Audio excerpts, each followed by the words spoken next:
राज्यपाल ऊपर असंवैधानिक टिप्पणी के आरोप लगा के भाजपा विधायक मंच सदन के करीन बहिर्गमन।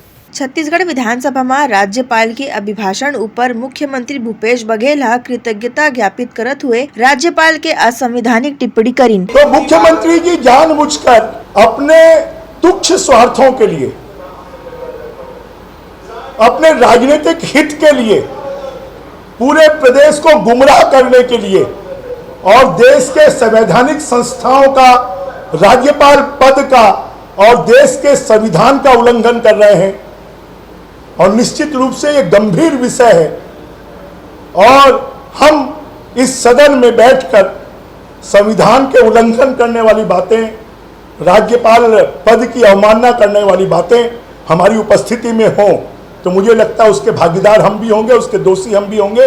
इसलिए हमने उनके भाषण का बहिष्कार किया है, सदन का बहिष्कार किया है। जेमा आपत्ति जतात हुए भाजपा विधायक मंच सदन के बहिर्गमन करीन। ब्यूरो रिपोर्ट उतलंघा news. Soar Sandesh, the buzz on Utlangha News Channel, national and international bulletin in Chhattisgarhi and English language.